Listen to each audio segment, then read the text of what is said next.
Yo, what's going on? Welcome to another episode of the It's Needed Podcast, where we discuss real issues involving law enforcement in the community. It's your boy, Ryan Tillman, founder of Breaking Bears United, and I'm joined today by the light-skinned wonder himself, Mr. Oh No, it's the Popo. What up, AJ? Man, just heard the news about Kobe Bryant, man. So, kind of just trying to keep up on what's going on with that. I heard his daughter was in the helicopter, so it literally just broke a half hour ago. So trying to keep up with that. But on a brighter note, you look like you are in a different place right now. Oh, so you just gonna tell the world my secrets? I mean, you look like you are in somewhere special right now. But maybe they ain't ready to know yet. Nah, so I'll tell them. I will tell them. So I told you guys we had some big news coming. So we are officially in the studio, the new podcast studio out here in Southern California that we just got. And so BBU has, is going to another level. And we now got like a little studio to record podcasts, all of our Tillman takes, all the Tillman tips, and some other new stuff we got coming your way. So yeah, we're here. It's looking a little bootleg right now. So if you are watching this on YouTube, this is not the final product. We just got the walls painted. We actually did a customized wall with some wood planks on it, which is legit. So just got my official logo back up on the wall, and we're gonna have some new signs coming up. So shout out to you guys, because that's only a testament to the work that we're doing. And so when you guys follow us and stuff like that, this is kind of the proof and gratification that you guys know that we're headed in the right direction. So it'd be different if we were getting smaller and smaller and smaller, but yeah, we're getting bigger and bigger. So and yeah, man, you're right, man. The news did break about Kobe, and so I'm just kind of sick to my stomach with that one, man. Like Kobe, man. I have so many. I think we all have so many memories with Kobe. What? Let me ask you, AJ. What's your favorite Kobe moment? Man, listen, the picture where he is like spread out with all 5 trophies. I remember looking at that picture, just thinking, wow, like, hey, this dude is really one of the GOATs, and it was just so inspirational. Like, as a kid, to see somebody out there just dogging the game, like just out there embarrassing everybody. So you're right, man. It is a tragedy. It's heartbreaking. The news is still developing, so we don't even know who the other passengers were. We're hearing that his 13-year-old daughter might have been in the helicopter as well. So, just trying to soak all that in. How about you, man? What was your greatest memory? Man, so I have so many Kobe memories. I just remember though, like, sports is different now. Like, and I love sports, don't get me wrong, but it's just way different. Like, you don't have the competitiveness that you used to have back in the day. Like when people like Kobe played back in the day, it was like some legit, like, hey, I'm gonna go out there, I'm going to destroy you type mentality. Yeah. And then when Kobe played, I love LeBron James. Like, LeBron James is dope. But the thing about Kobe is like when it was crunch time, like, you wanted Kobe to have the ball in his hands. Like, for sure, Kobe could have had a terrible game. Kobe could miss every single shot, but you still wanted the ball in Kobe's hands at the end of the day. Yep, so 100%. I think some of my favorite moments with him were when he dropped 81. That was just because he dropped 81 in an era where, he were playing with some of the best. So that's it. You know what I mean? So I think that was one of the highlights for me. And then also all of the NBA finals that they were in, man. Like, I remember when they were in the finals, I think it was against Boston, and I remember the whole neighborhood was just like you can hear everybody screaming inside their house because they're all watching the game. Yeah. And so, there's just so many Kobe memories. But one of the things, I know this is a law enforcement podcast, but it's also for civilians too. But I think I learned a lot from Kobe from I guess you can say from a work ethic standpoint. Like, I do a presentation called The Change Agent where I talk about motivation and things like that. And I talk about that game where he dropped 81 points. And one of the things I talk about is, we all saw the finished product of Kobe dropping 81 points. Like, that was legit. Like, we saw that, like, man, this is crazy. And so while, everybody in the stands is like, wow, like, I can't believe he just put up 81. I can't believe he put up 81. What we didn't realize was Kobe had put up 81 points before that game even happened.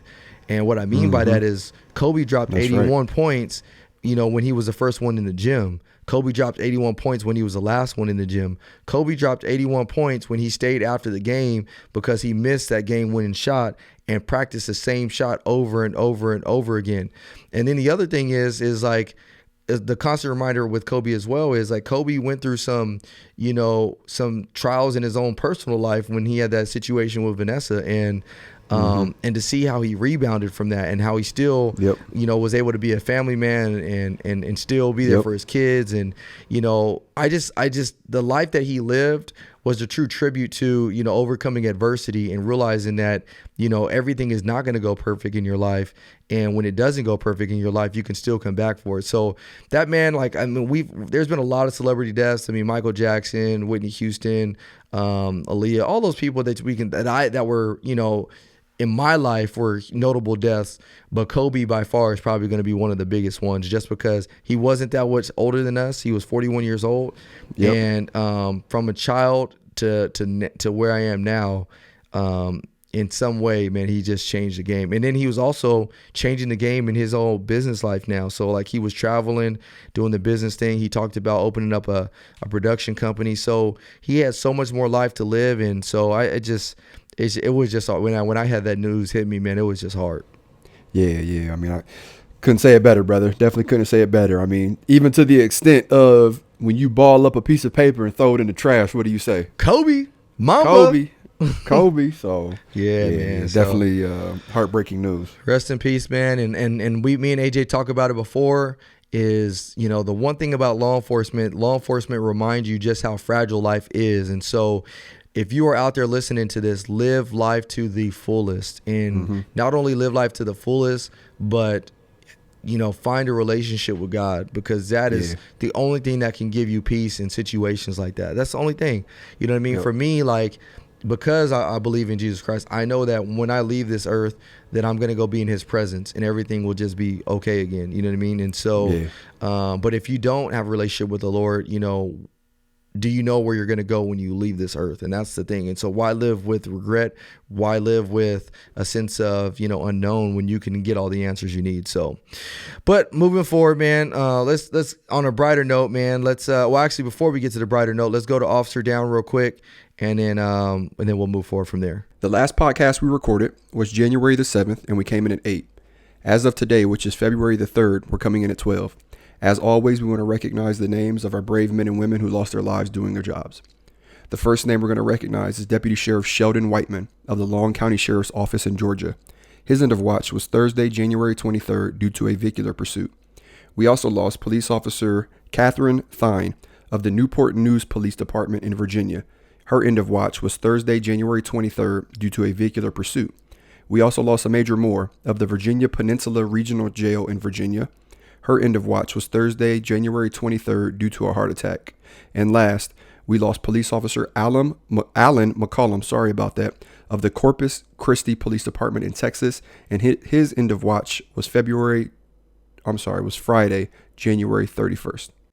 All right, guys. So now that we got through the Officer Down, the Officer Downs are so tragic, just as much as Kobe's death is not worse. Just because one thing I want you to realize is that death is death, and death, no matter how you look at it, is not easier than the other. But we have law enforcement officers out there doing a job, going to work and getting killed in the line of duty. And I mean, I can't tell you how much more tragic it gets than that. So, our hearts is felt. Our hearts go out to those that lost their life in the line of duty. But one of the things I do want to do is we're going to transition this week and for next podcast, and we're going to do a little something different. So me and AJ were talking at the end of our last podcast, and we were talking about, we always talk about different trending topics, or we talk about, something specific to law enforcement. But, some of you guys don't really know who we are, or, why we do what we do, where we come from, how we grew up. All of you guys just see is just, I don't want to say the final product, because it's not the final product, but you guys just see the now. You guys just see, what we're doing now. And so AJ had a great idea. AJ said, hey, why don't we interview each other? And so for the next 2 podcasts, this one and then the next one, it's going to be an interview. So my brother's going to interview me, and then I'm going to interview my brother. And it's the whole purpose of that is for me actually to get to know some more about my brother AJ. But 2, I want you guys to know more about him and vice versa. So with that being said, this episode, we're going to allow AJ to go ahead and take over the controls right now. And and I don't know how this is gonna go, but we're gonna find out. Let me clear my throat. We might need some music. So, anyways, so we're gonna let AJ take over this. AJ's gonna take over the podcast now, and I'm just gonna be the guest on my own podcast. Welcome to the AJ podcast. Oh, all right, brother. So before we get started with these Q&As, how about you just share your story from start to where you're at now, and then we'll kind of dissect that. So why don't you go ahead and break that down? Oh, okay, bet. So for those of you guys that don't know me, my name is Ryan Tillman. I grew up in Southern California, so out here in Rialto. I don't want to say it's a small town because it's not, but it's an urban town. Grew up, and I was actually I was blessed because I came from a 2-parent home. So, I came from a 2-parent home. My parents were both middle class, hardworking people, and they did their thing, man, giving me and my sisters the best life we can have. Like, my mom still does her thing. She's still working, and she's just an amazing woman. And I have 2 great sisters. And my dad, is, like, I don't want to get emotional, but my dad he is a guy. Like, when you see me, if you didn't know my dad, if you wanted to know him, you just got to look at me because I'm a split image of my pops, like personality and everything. 100%. And so, like I said, I grew up in Rialto, and the area that we grew up in, it was kind of weird because I did have a lot of friends that came from single parent homes. The neighborhood that we grew up in was nice. But then as time went on, it started going down a little bit, but the city itself was, because Rialto kind of borders San Bernardino, and those 2 cities, they have their fair share of violence. They have their fair share of poverty. And so even though I kind of grew up in a really good situation with my parents, I was also exposed to, the other side of the coin. So having friends that didn't have a dad or didn't know their dad, or having friends where I never forget, we'd be playing a football game and General American, and my buddy's dad had just got out of prison or whatever and showed up to the game, and, you got cops showing up, and so I got to see that side of the coin as well. So anyways, it was good because I think it helped me grow as an individual and understand, what life is truly about from both sides. So grew up in Rialto, went to Rialto High School, man, and while I was there, I've always loved sports, man. I played sports since I was younger.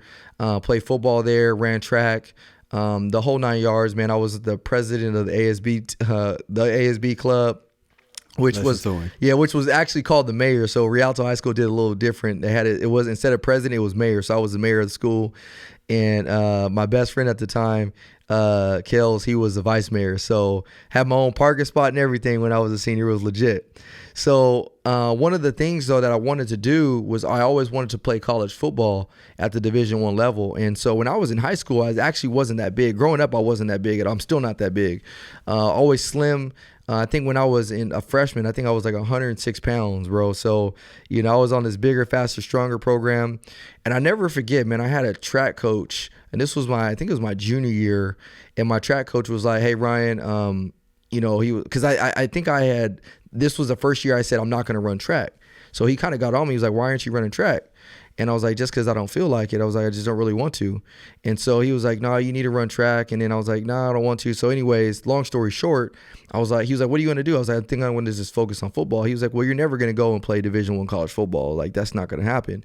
And bro, that was like the first time, like, I legitimately cried because somebody told me like I couldn't do something. Like, it was weird, bro. Like, I'm not really, my wife will tell you, I'm not really the emotional type.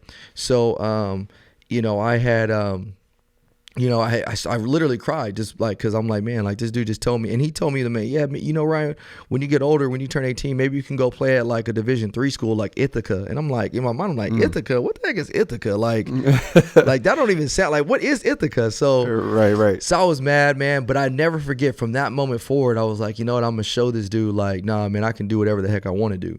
So I made a dedication to myself, like, man, you're gonna grind and work hard for football. So I remember being the first, kind of like we talked about Kobe Bryant. I was the first one on the field, the last one out. I dedicated to getting bigger, stronger, faster. And so I improved, man. I improved, but my football team in high school wasn't that good, man. I think my junior year, we didn't win any games. My senior year, I think we won like 4 or 5 games, but we weren't that good. So we had all the talent in the world. Like, what's crazy is we actually had 9 players from my team go on to play Division I college football, but we hadn't won a game, junior year or senior year. So that it kind of just tells you, yeah, we had all the athletes, but our coaching wasn't always the best. And so anyway, senior year, fast forward, senior year, I got there, I had to figure out what I was going to do for college. I had applied for Fresno State, and I had applied for University of Nevada, Las Vegas, UNLV. And so it's funny just kind of how God works things out, because I remember when I put my application in for UNLV, my dad was pissed. Like, my dad was like, I can't believe you already put out 3 applications, because I don't know if it's still the same, but back in the day, it cost money for every application you drop. It costs money. And so I was dropping applications to San Diego State. I dropped one to Fresno State. I think I dropped one to UCR. So like when I had dropped one to UNLV, or I wanted to drop one at UNLV, my pops was like, what do you want to do that for? Like, you already said you want to go to San Diego State or Fresno State, so why are you just going to be wasting money?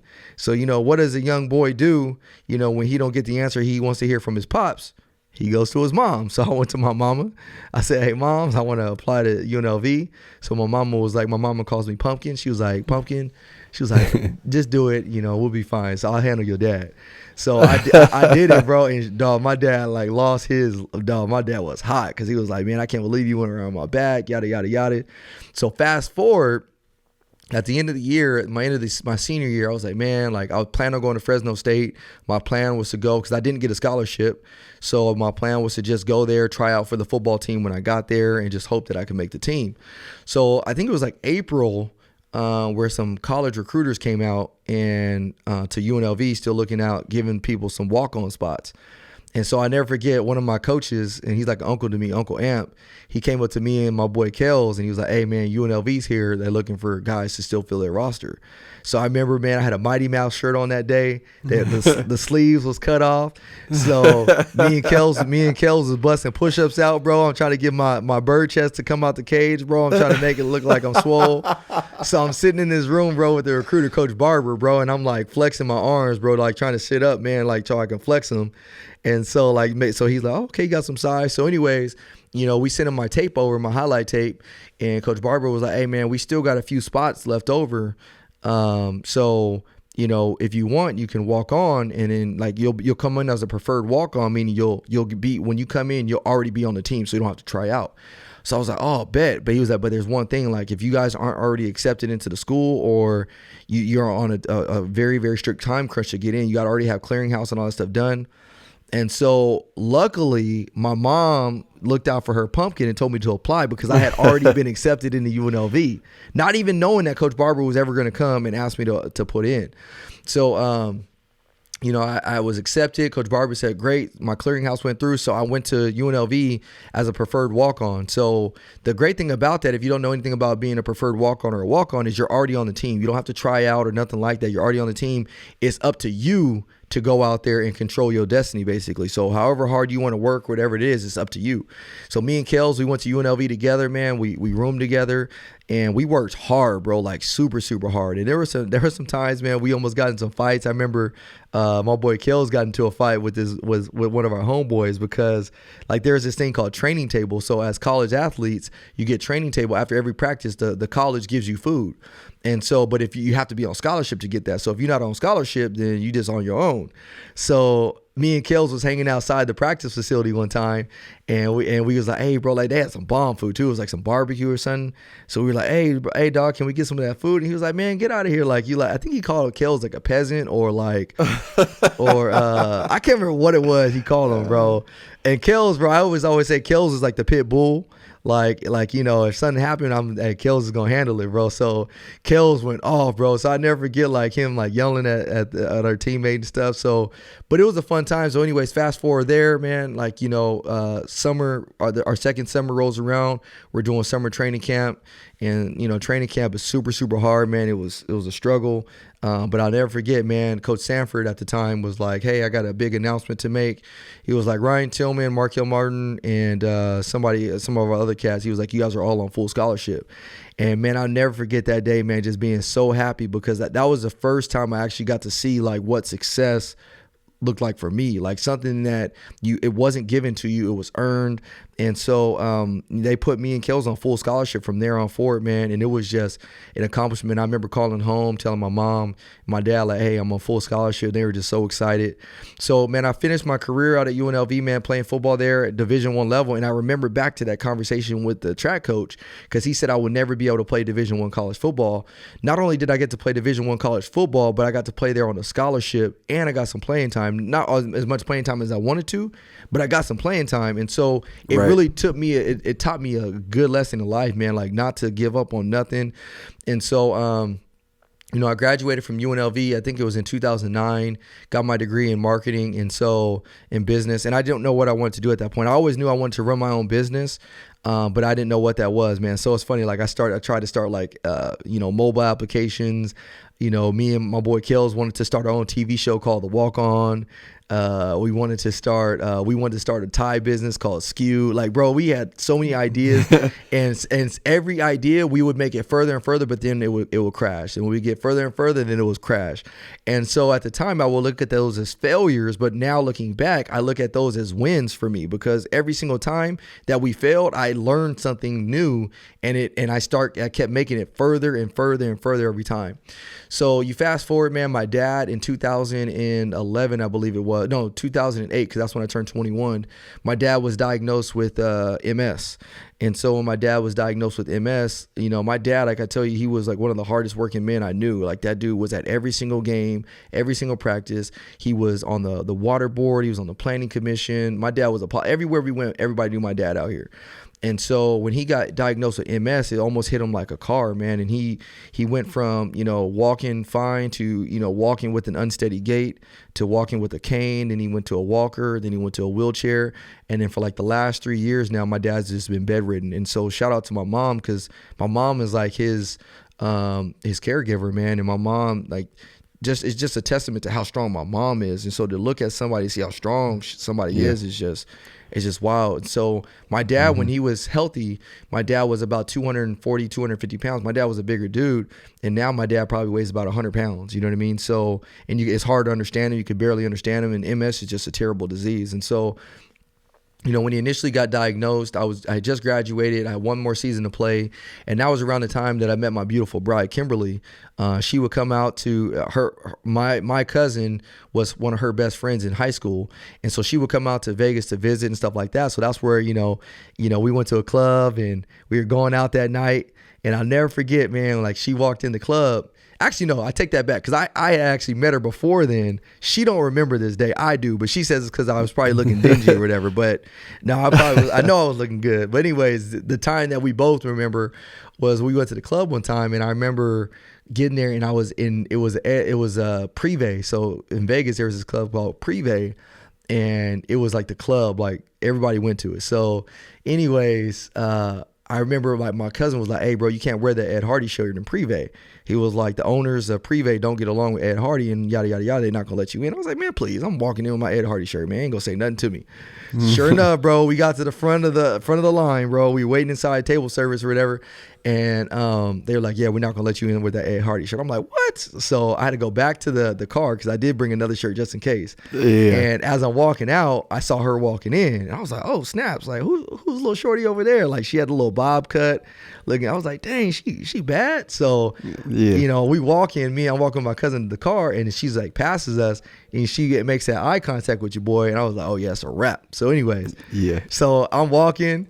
as I walk in, I look back and what do you think I see when I look back? I see Shorty over there eyeing your boy. I was like, got him. I was like, oh yeah, done. Wrap. I was like, yeah, that's it. She likes your boy. She feeling your boy.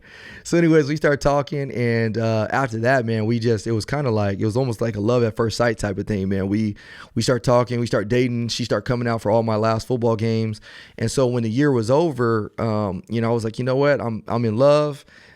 So I moved back home because she was from where I'm from. And I was like, I'm going to move home and, that way her and I can be closer, but then I can also be there for my mom to help take care of my dad who was on this downward spiral. And so I moved back home. And when I moved back home, I was like, well, my brother need to get a job now. So I had actually got hired at Abercrombie & Fitch as an assistant manager, which I couldn't stand that job, bro. That was like the worst job ever. So that's where his modeling came in, y'all. Oh, yeah. That was around that time, too, actually. So I'm working there, man, and I was just like, I think I was making like $14 an hour or something like that, which at the time, I'm like, man, it's good money. So, my wife, she was working at a local grocery store corporate office, and, I remember we got engaged, and so we got engaged, got married, and right around that time, I started selling insurance because I was like, man, I don't want to work at this Abercrombie & Fitch store, man. This is whack. I met some good people, but I just didn't want to work there. So I started doing insurance, selling insurance, and that's actually where I really learned how to sell. Like I start learning how to, I really start getting the gift of gab during that time period of my life, because as an insurance salesman, man, I would go door knock, and get door slammed in my face. I would get people look at me like I had crap on my face. And so I had to really learn to overcome objections and really figure out how to appeal to somebody's emotional needs. Because if you can appeal to a person's emotional needs, that's how you get them to buy something. So, and I'm telling you guys this stuff in a specific way because I want you guys to see the lessons that I've learned throughout my life, and how every single moment in a person's life is really leading you to that next milestone in your life. So this insurance thing taught me a lot, man. I actually was very, very successful early on. I was one of the number one salesmen at the time. Me and my wife had won the company trip, and so we actually utilized the company trip as part of our honeymoon when we got married. And so we got married. After we got married, a year later, the 49ers went to the championship, the Super Bowl in 2013. And, I had to bring that up because my boy's going to be in the Super Bowl next week. And so, but at the time, man, I just was kind of over the whole insurance thing. I was like, man, this is kind of whack. And so a year later, we found out my wife got pregnant with our first child, Grayson. And when that happened, I was like, man, I can't, like, the insurance thing is great, but it's too up and down, bro. There would be months where I wouldn't have no money. And then it would be funny too, because like my wife, she's going to work every single day, 8 hours a day. And so she'll come home and I'm chilling on the couch and she's like, what'd you do all day? And I had to crib and quickly think of something like, oh yeah, I went and did this and that, knowing that I've been, that one thing, even knowing I had sat at home eating top ramen, watching, 300 or, watching movies and stuff like that. And she was like, and she knew I was full of it. And I don't even know why I even thought I could get away. She knew I was full of it. So I was like, when she got pregnant, I was like, I need to do something more in my life. And so my dad's best friend was like, Ryan, you should become a police officer. And I was like, man, I ain't doing that. I was like, man, police officers are guys that get picked on or that got picked on in high school. So they became police officers so they can pick on everybody else. So he was on me. He was adamant about like, Ryan, you should become a police officer. I was like, nope. Man, my man would like set up like low-key recruitment meetings to get me. Like he would like have take my dad out to lunch and invite me. He'd be like, hey, Dexter wants to take you to lunch. I'm like, okay, cool, no problem. We go to lunch, bro, and I see all these officers start rolling up in the restaurant. And not only just officers, like black officers. So like, I'm like, man, I ain't never seen this many black officers at one place at one time, bro. Right. And they were from it's different, convention? yeah, exactly, bro. And they were like from different departments and stuff. So I was like, if this ain't the most recruitment type thing. So they were like speaking, like one of the chiefs of police for Ontario, he was like talking to me. The deputy chief from Riverside was talking to me. And so still I was like, no, I'm good, man. So when she got pregnant, I was like, man, like maybe I should take a look at this. So I prayed about it and I was like, God, if this is what you want, then let it be. If not, then close the door. So I prayed that prayer, man, and the doors just kind of like flew open from there, man. I was in the process with Chino Police Department, and then I was in the process with Orange County Sheriff's Department. And if you don't anything about our profession, it's very competitive to get in, and usually people just take the first spot that they can get. Well, like God had made it for me to where I actually got to choose, like, where do you want to go? So I chose to go to Chino, which was one of the best decisions of my life. Went to the academy, And even in the academy, I still wasn't sure if like this is what I wanted to do. I was like, man, like I feel like I'm just going through the motions. But it was the weirdest thing. I was just naturally good at doing and learning about this job. Like things just came. I understood things a lot easier than most people. I understood how to do certain things easier than people. So, I graduated number 2 overall in my class. I missed graduating number 1 by 0.04%. Like I was like, man, like, if that's one test question, finishing a little bit faster, like that's how close I was to finishing number 1 overall in my academy class of like 67 or something like that. And nice. So I graduated, I started my field training program, and I still was like, man, I don't know if I want to do this. Like, I feel every time I pull somebody over, I feel like I'm messing with them. Every time like I arrest somebody, I feel like I'm disturbing their peace. Like I just feel weird. And it wasn't until I got off of the field training program that I was like, oh man, like I can do this job kind of how I want to do it, not how everybody else is. And so that's when I really started seeing that I can make an impact on people's lives. And so, fast forward, man, like a year and a half after that, Michael Brown had got shot in Ferguson. Talking to my mom was like, hey, what would my son have done in that situation? And had he got shot in the if he was that officer dealing with Michael Brown? And she was like, after thinking about it, she was like, I know my son's a loving husband, a loving son, and all this other stuff. And he probably would have did the same thing as him if he was in a situation where he felt like afraid for his life. And so that's kind of where the BBU light bulb went off on. And I was like, what if I went out and just start sharing my story with people, telling them why I didn't like police? Because growing up, I didn't like police because I had some bad interactions. Like my uncle had been pulled over multiple times, said he fit the description of an armed robbery suspect. I had been pulled over a couple times, said I looked suspicious, and cops cussing at me. So I didn't like cops. I just didn't like it. And in my neighborhood, even though I was blessed to have good parents and come from a good home, I still was right in a neighborhood where there was a lot of gangs and drugs and stuff like that still, that even around my school. Like I remember times in high school where guys would be like, this guy was walking up the street just shooting a firearm, bro, like randomly just.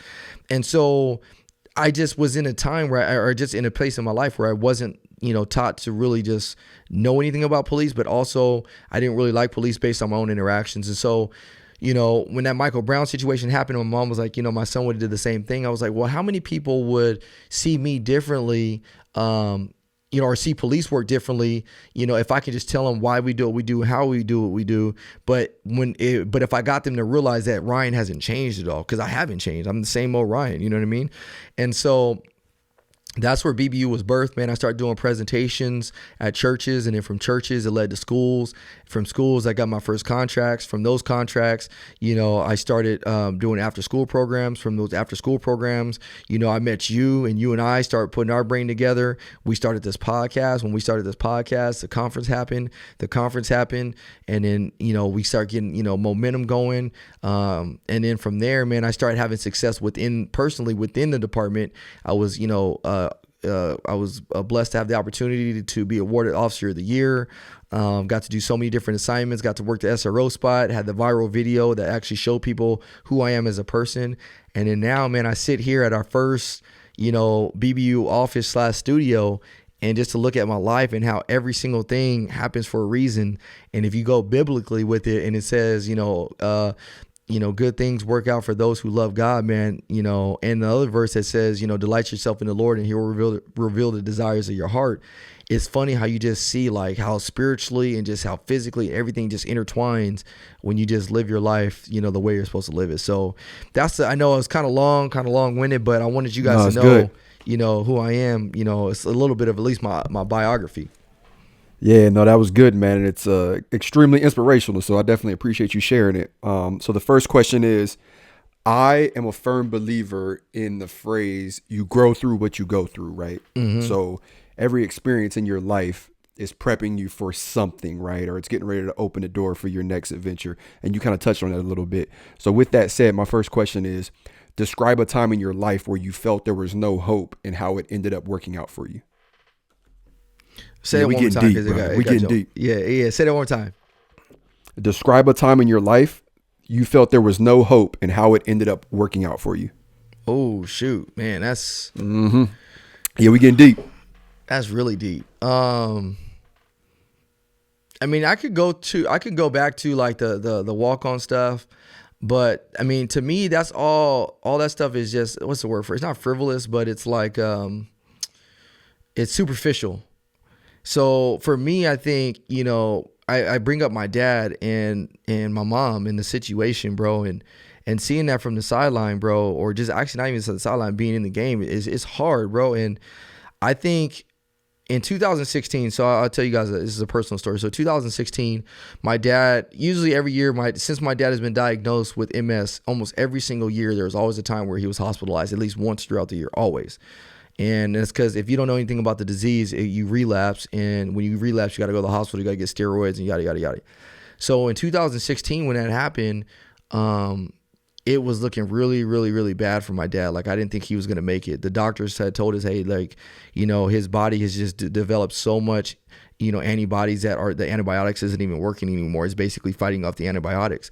So the doctor told us, hey, look, you guys, we can put your dad on hospice care and, just make him comfortable until he passes away. Or we can try to continue to fight it and do what we need to do. But I'm just letting you know, like, it's the medication that we're giving was not working. So that was a time in my life, bro, where it was hard. Like, I never thought I'd ever be put in a situation where me, my mom, and my sisters have to determine whether or not, like, we want to put my dad on hospice. You know what I mean? And getting emotional. So yeah, like we're talking about it, and I remember me and my oldest sister, we were like, yeah, like, I don't want Pops to be in any pain anymore. Like, tired of seeing the struggle. You know what I mean? And I just didn't know my dad. I didn't want to see that no more. And so my mom and my youngest sister were like, no, we're going to keep fighting this. So it was almost like we were kind of divided. Like, the household was divided, and we were like, what would Pops want, this and that.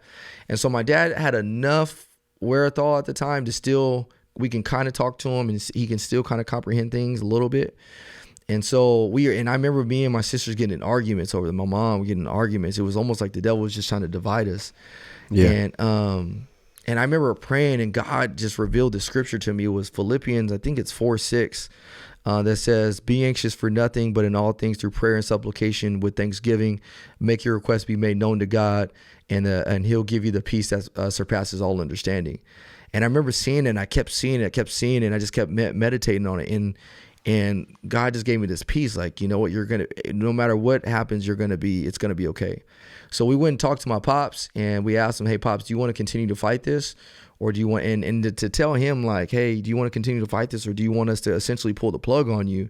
It's a hard question to talk to your hero, you know what I mean? Yeah. So my Pops said, hey, I'm going to keep fighting it. And so as soon as he said, I'm going to keep fighting, the man that he is, I know he is, I said, all right, I know I'm not going to argue nothing. I'm not going to. And so looking back at it, I almost feel like, man, was I being selfish? Like, did I want to pull the plug because I didn't want to deal with having to see my dad that way? Or did I want to really pull the plug because I really wanted my dad to go be in peace with God, which either way I knew it was going to happen.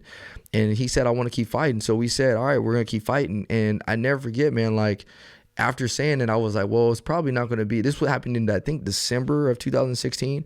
And every year that happened, like, I was like, well, I don't think he's going to make it through the next year. And because he was bad, bro. And so here we are in 2020, and my dad is still here to this day. And so, I think to answer your question, like, God will still make a way. And has it been the most quality life of, since that time has happened? No, it hasn't been the best, life, but I have the opportunity to see my dad. And, going back to the Kobe thing, bro, he was gone like that. You know what I mean? And unexpectedly. So God has really given me hope. And I think that's one of those times in my life that I realized, like, God will always be with me. He will never let me down, man. And I think in a time where I thought, I just wasn't going to be able to recover from something like that, God gave me the most hope, bro. So. No, that's a phenomenal answer. So I know for a lot of our listeners, you saying that is a bombshell. And the reason I say that is because every time you're on the podcast, every time we see you anywhere, I know you on a personal level. Anytime that I talk to you, you are the most cheerful, energetic, positive person ever. So even when I found out the news about your father, it was a bombshell for me. And I had the absolute honor to meet your father and your mother. And, we held hands and prayed around him, which, I loved. And that's an understatement. With that said, how is it possible that you can go through something like that and continue to be so positive? Bro, it's the scripture I just mentioned, bro. The Philippians 4:6, and I think it is that to make sure that's the right verse. But like, I don't want to be giving out bad verses over here. I think I think it's Philippians 4:6. But honestly, bro, that it's funny. So and a lot of people, some people get mad, some people don't. But I live my life. The scripture talks about meditating on the word, and before I became like a true Christian, I grew up Catholic. And the biggest thing for me, the difference between Catholicism and Christianity is when I became a Christian, Catholics believe that, God is God and God had his son, Jesus Christ, and he was raised and all that other stuff. So that all stuff is consistent. But the biggest difference I saw from being a Christian to being Catholic was actually having a personal relationship with God. And so when scripture talks about, delighting yourself in the Lord and he'll reveal the desires of your heart. When scripture talks about meditate on the word daily, there's purpose because of that. And so if I went back to my life, my college and high school days, you guys wouldn't know this, but man, I cussed like a sailor. I was saying the N-word every other sentence. I never forget. I had some of my friends in college, one of my homeboys, Chris, he was like, bro, I've never heard somebody say the N-word more than you. Like, I'd never forget, bro. I never forget that. I was like, I would say the N-word all the time. And then when I met my wife, she would even be like, why do you cuss so much? Like, and then I had to ask myself, like, why do I cuss so much? And so I remember making it a personal, like, I made it my personal mission to stop cussing. And bro, it was the hardest thing, bro. Like I you can easily say, oh yeah, I can learn to stop cussing. I'll stop cussing right now. Like if you've been cussing your whole life and you say you're like, I'm gonna stop cussing, like that is not an easy task. And so I remember being like, man, this is like legitimately hard. So my life's verse at that time of my life was Romans 12:2, which says, I beseech you, brethren, therefore do not be conformed to this world, but be transformed by the renewing of your mind. And what that was for me is the world that we live in, has gotten so complacent with just doing just the status quo, just being, just an average Joe. You don't stand out, nothing like that. But the word says, be transformed by the renewing of your mind. And that has to occur on a daily basis. And so what I learned from that is I have to transform my mind. And so when I really started meditating on that scripture, what happened is like God I think he really realized what the desire of my heart was. And the desire of my heart was to stop cussing like I was. And bro, like one day I just stopped like cussing like I was. And so I brought that story up to say this is that, you ask how have I been able to be so joyful and how have I been able to get through this tough time in my life? It's because scripture tells me like God will give you a peace that surpasses all understanding. And if that is true, your true desire, and you ask of that, he will. And so I actually see the joy in everything. I would, call myself somebody that looks at the glass half full instead of half empty. It sucks that my dad is, in a bad place. And it sucks that we go through adversity all the time. But when God tells me he'll give me joy, is my faith really truly in that he will give me the joy? And so it was a question of my faith. Like, do I really have faith in God like I say I do? And if I don't, then that means I'm going to be worried about everything. If I don't, that means I'm going to be sad every day.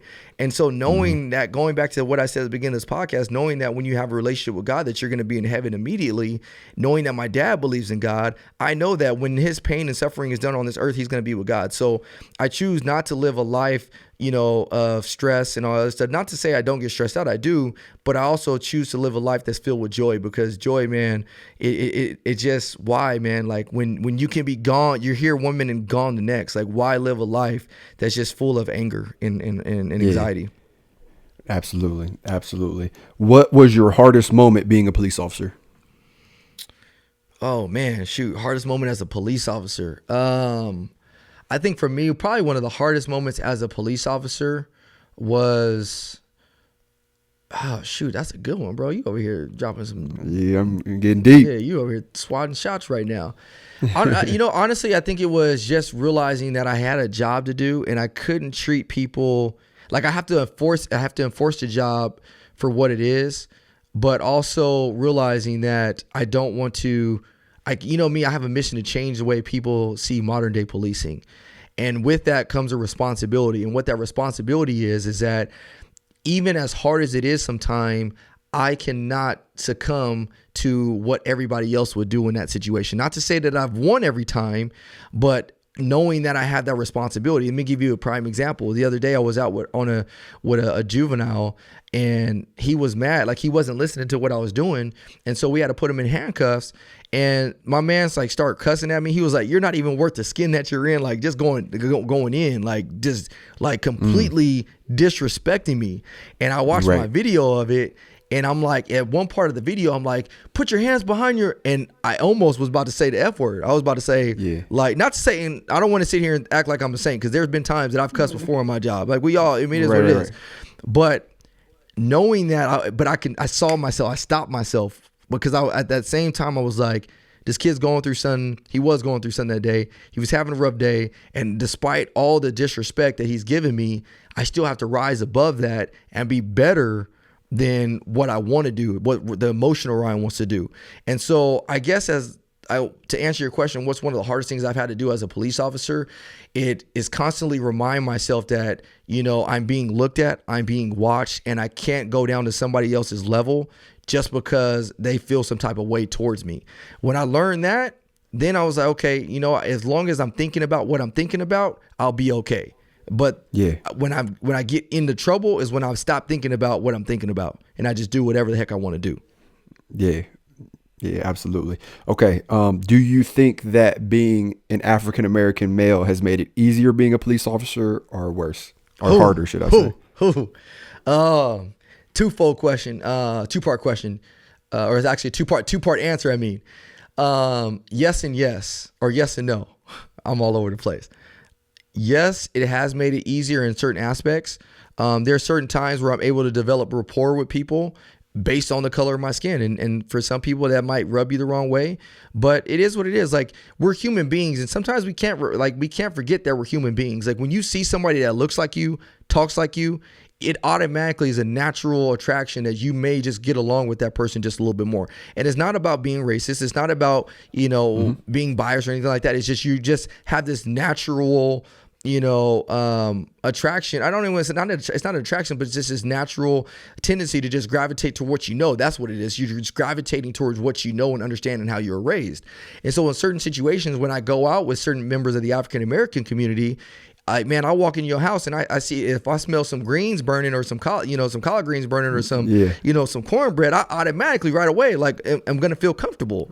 And so in those aspects of my job, it's helped. There have been times where I went on a shooting where somebody was shot, and the guy that was outside, that we had multiple problems with this dude. I knew this dude personally, just from dealing with him. He was being super combative with my partners that responded to the scene. And so when I got there, I just naturally had this connection that, from the way I was raised, from culture, all the other stuff that allowed me to develop rapport with them, which ultimately allowed us to clear the scene safely. But on the flip side of that, it is harder being an African-American police officer, because you do get some African-Americans that will call you Uncle Tom, or, hey, you just working for the man, or, hey, you're a sellout, or, hey, you won't stand up for what you believe in. There's somebody that I know very, very closely I love this person to death, but feel some type of way because I didn't stand up and say something about an issue that was racial, but I didn't stand up and say something about it.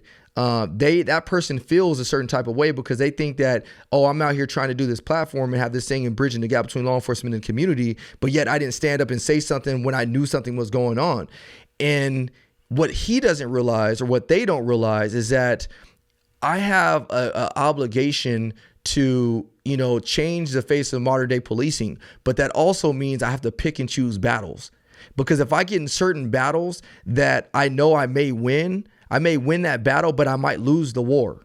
And so I also have to be strategic in what I do and what I say and what I stand up for and what I don't stand up for. Because again, I'm trying to win the war. I'm not trying to win the battle. And so that part is hard because people look at you like, oh man, you're supposed to be one of us. You're supposed to be cool with me, but yet you're not. You're over here siding with the man, this and that. It's like, no, I'm not necessarily siding with anybody. I'm standing up for what's right. But at the same time, I have to pick and choose my own battles. I'm not trying to win every battle, but I'm trying to win this war. And then the other side of that of being an African-American police officer is knowing that racism still does exist, and knowing that there are some people that will discriminate against me, or there will be some people that will feel a certain type of prejudice towards me or a bias towards me because I'm an African-American. And I've seen that. I've witnessed personally. So that is a very deep question.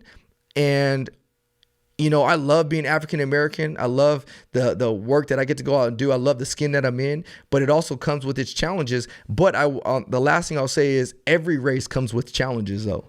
Like every race, I don't care what race it is, it comes with challenge. You know what I mean? Yeah. Being African-American, it comes with challenges. Being Hispanic, it comes with challenges. Being white, it comes with challenges. The challenges may be different, but they all come with challenges. So everything is not always about race. And I've said that time and time again, but I also recognize that some issues are evolved around race. Yeah. So the reason I asked you that question is, and I'll never forget this, I was approached by a coworker of mine, a distant coworker, and he's like, AJ, I really appreciate what you're doing. And this is a middle-aged white guy, police officer. He goes, I really appreciate what you're doing, but he goes, when are you going to acknowledge that being a white police officer is the hardest job in America? And my head was about to explode, right? I was like, what? Like, wait, he said being a white police officer is the hardest job in America? Yes. So I go, what? I go, off of what grounds are you making that comment? And he goes, what do you think will happen if I justifiably pull my gun and have to take a life of a black teenager, compared to if you have to pull your firearm and unfortunately take a life of a black teenager? He goes, what are the headlines going to read? Like, how are they going to try to make that look? And he broke it down, and this is I would consider this guy a friend of mine, and I trust him. He's squared away. He's intellectual, and he said that he second guesses himself having to use force against a minority, opposed to when he's rushing around with somebody white now, because he's afraid that people are going to paint him as being racist. So that's where that question came from. But see, here's the thing though, is like, and one of my frustrations is that people always get so hung up on the struggle. Like, why are we getting hung up on the struggle instead of using the struggle to catapult you to where you want to be? And so we can all sit here and say like, oh, being black in America is the hardest thing ever. Oh, shoot, being a white police officer is the hardest job. We can all get caught up and say why something is so hard for me or why this is that. You're getting caught up on the struggle instead of realizing like, hey, look, I need to go through the struggle to get to where I want to be. So it's going to make me stronger. I'm not going to use the struggle as an excuse. And I think that's the problem, is we like to use struggle as an excuse when struggle is not an excuse. Struggle is just a tool, and it's just, it's there to help you learn a lesson that you need in order to get you where you want to be. It's up to you on how you want to embrace that struggle, because you got a lot of people that will go through struggle and say, oh, screw it. And then they'll use it as an excuse like, oh, this is why I couldn't do what I wanted to do. As opposed to guys like Kobe Bryant, whoever it is, that use that struggle to say, hey, look, I'm going to allow this struggle to make me better at who I am as a person. And so that's why sometimes like stuff like that bothers me. I've never allowed race to be a reason for me to not succeed. I've never allowed it. Have there been times where I've been racially profiled or, stopped for being black, or, somebody was prejudiced? I remember I had a one time a lady, me and my buddy were looking at renting a condo out, and this lady, a white, I'm not ashamed to say she was a white lady. She's following me and my buddy around like in this condo, and she was like, do you guys even have enough money to afford this place? I never forget that. Never forget that. So it happens. And so like, and I was pissed when it happened, but should I let that situation prevent me from going out and getting the same condo? No. You know what I mean? If anything, it should motivate you. Exactly. It should motivate you. But the sad thing is a lot of people don't use it as motivation. A lot of people will use it as an excuse of why I didn't go out and get the condo. You know what I mean? And I get it, because some people don't know how to use it as motivation. But I'm telling you right now, the answer to that is the way you use it as motivation is, okay, cool. I didn't get what I wanted in this situation. So how do I go out and do it? And when I realize how I did it, now not only can I tell somebody else how to do it, but now it's going to make me stronger for the next situation that's even that much harder. Yep. No, that's good. That's good. All right. We're going to lighten up the questions for the last few. All right. Cool. What are we out on time, Billy? 56. Oh, perfect. Yeah. So if you could paint us a picture of BBU 50 years from now, what would it be? Oh, see, I'm afraid to answer this question, because then, folks is going to know what's in the vault right now. You know what I mean? I don't know if I want everybody to know what's in the vault, but I will break it down like this though. When I tell you that I want to change the face of modern day policing, that's not a small dream. And when you do things with God, anything with God is possible. So I'll let you guys brainstorm on what you think that looks like. But I can tell you what that looks like to me is that BBU is not just a California impact. BBU is not just a national impact. BBU is a worldwide impact, and not only will impact policing, but it's going to impact the communities that we serve, and it's going to be a platform that allows us both to come together in order to improve the way we do police America. So I do want you guys to know that I do have a plan. Me, Billy, AJ, we talk about it, and that plan is crazy. Like, think about it like this. Like, when Bill Gates created Microsoft or CD-ROM, and he tries to tell his dream of like to somebody like, oh man, I got this thing is called CD-ROM, is about to blow the doors off this world. And you tell that to someone, they're like, what's CD-ROM? Like, man, quit tripping, bro. Like, that don't even sound right. And now you look at it, and now it's like what once was CD-ROM and has evolved to this whole organization, Microsoft, and Bill Gates being one of the richest people in the world. Like, that dude was able to see that vision 30, 40 years ago. And so I'm telling you guys now, my vision for BBU is already 40 or 50 years ahead of where I'm at right now. Yeah, nice. I like that. Leave a little cliffhanger. Leave it up to the imagination. I can't give out I can't give you, but I will tell you, y'all see we got a little studio now. In about 5 or 6 months, will be another surprise of what we got. AJ, I'm gonna tell you about that here pretty shortly. But yeah, we Gucci. I like it. All right, I need you to answer this truthfully. All right. Most embarrassing moment. Go. Oh my goodness, man. Most embarrassing moment. That's a hard one, bro. We might have to edit this. Let me think. As a police officer, or just in general? In general. If it happened as a police officer, great. If it didn't, so be it. Dog, I can't even think of. Ryan don't get embarrassed. My modeling stuff is always that. I mean that, bro. My modeling thing is probably one of the most. That probably has to be one of the most embarrassing, bro. If I had to really break it down, bro, it probably does have to be one of the most embarrassing because I mean, think about it, bro. Like they set your boy up, bro. Here I am supposed to be like, profession that's like, all tough and everything like that, and then they made us all go run to the gas house to see my modeling pictures, bro, in the most, not, manly.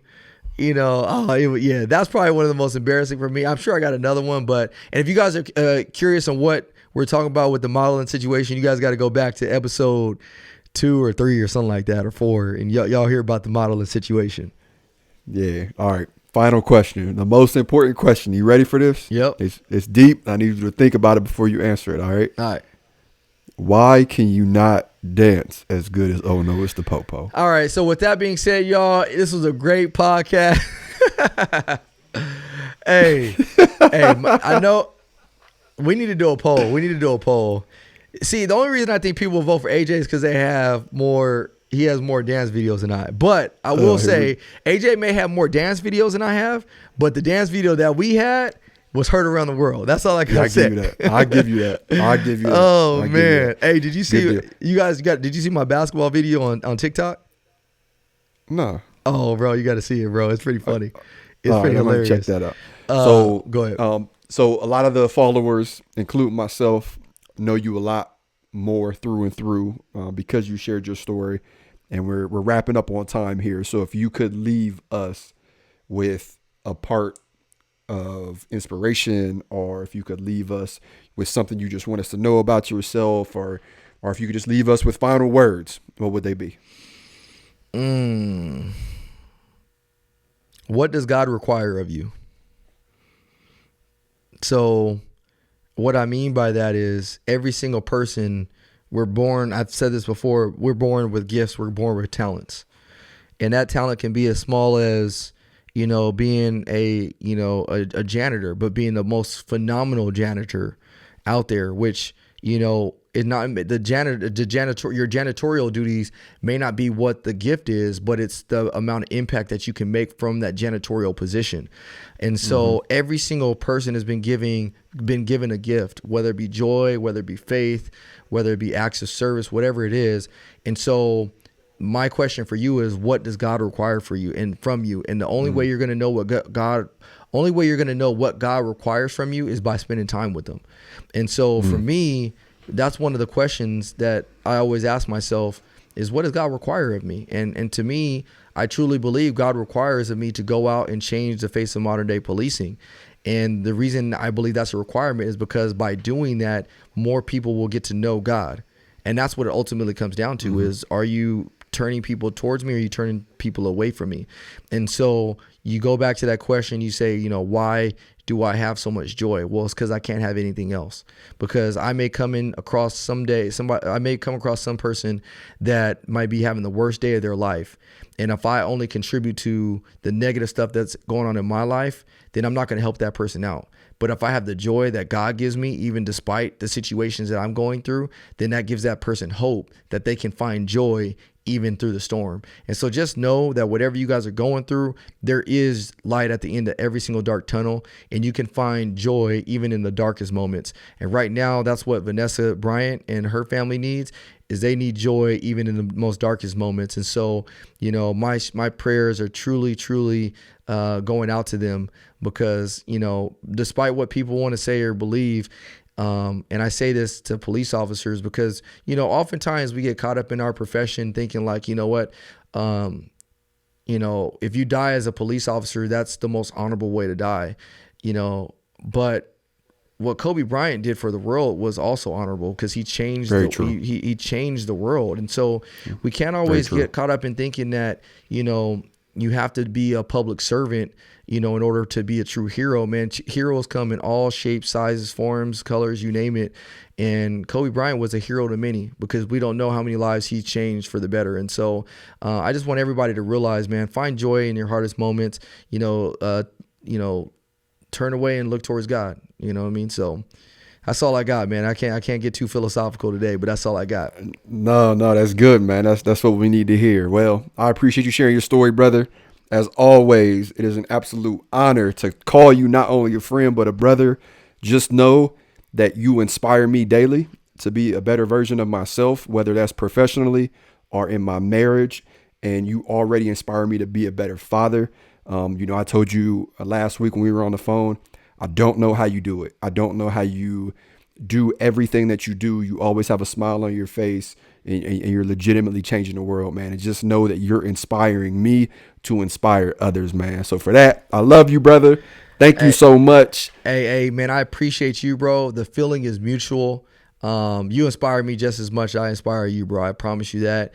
And I would be remiss to say, man, I told you guys my whole story, and I think all you guys know this, man. But my wife don't even listen to the podcast. Fair or foul, she don't listen. The foul on all levels. But I would be remiss if I didn't tell you guys, man, that the way I do what I do is because I have the best support system at home with my wife, man. My wife, she is a champion's champion, bro. Like, that woman right there, like, God knew what he was doing when he put her in my life. And so, I would be remiss to say that if it wasn't for that woman, I wouldn't be where I'm at. You know what I mean? God gave her to me as a gift, man. And so I want to cherish that gift. I can. So that's how I do it. So if you guys want to know how I do it, that's how I do it, with God's help and my wife. So, and my family, man, my mom, my sisters, everybody out there. Shout out to all my friends. I mean, I couldn't do what I do without all the people, all of our podcast listeners.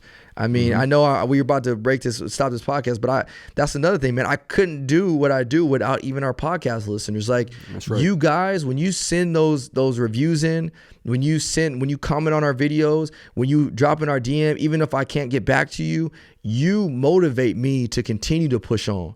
And so I don't want to even take any credit away from you guys, because you guys are what motivate me to go out and change the face of modern day policing.